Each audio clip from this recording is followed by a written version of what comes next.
Hello everyone, welcome back to my kitchen.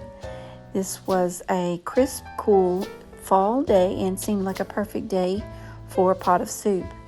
So I wanted to try this recipe. It's a crock pot potato soup. So you're going to start off by peeling 2 pounds of potatoes, and I used Yukon Gold potatoes in this recipe. The Yukon Golds have a very thin skin, easy to peel, and they have about twice the antioxidants as a white potato. So if you've never used a Yukon Gold, you should try them. So like I said, we're going to peel 2 pounds of potatoes, wash them, and then we're going to dice them up and place them into your crock pot.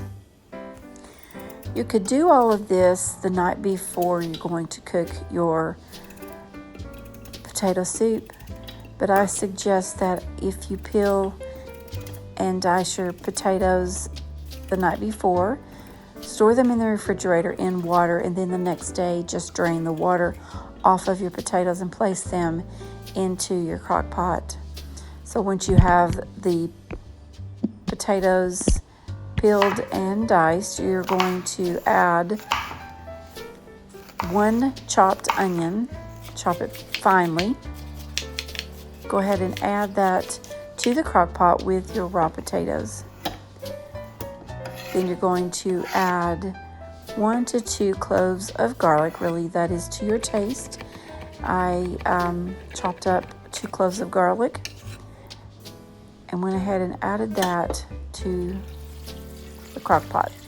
Then I'm going to add 6 cups of chicken broth, 1 teaspoon of salt, and 1 teaspoon of black pepper. Stirring that in and placing the lid on.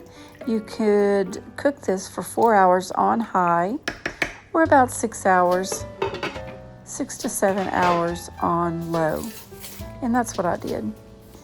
So once the potatoes are tender, I'm going to add 3 tablespoons of real butter.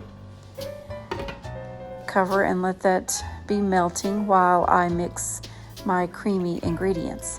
So we're going to have 1.5 cups of whole milk to a measuring cup, 1/3 cup of flour.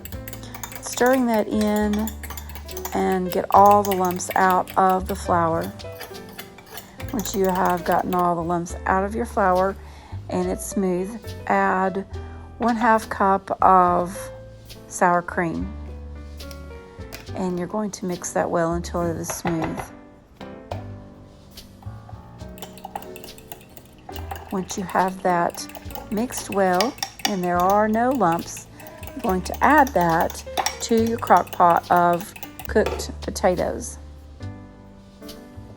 Pouring that in and mixing it well, I'm going to add 1 cup of freshly shredded cheddar cheese. You could use mild or sharp, whatever you prefer. So there's 1 cup of cheddar cheese. And I get that mixed well, and I like to take the back of my spoon and mash the potatoes against the side of the pot so you don't have just big chunks of potatoes. It's going to be more of a pureed. You could also use some type of emulsifying blender or a mixer and kind of chop those up in there with your soup liquid. This will also help it thicken just a little bit. But you want to replace the lid onto your crock pot and let that cook for about 30 more minutes just to let it thicken up. This was really delicious. You could top it with chives and more cheddar cheese and maybe some bacon bits. It's a perfect fall evening meal, and you doing your prep ahead of time, cook it in the crock pot, and when you get home you can have a meal in 30 minutes. Thanks for dropping in, and I hope that you enjoyed my video.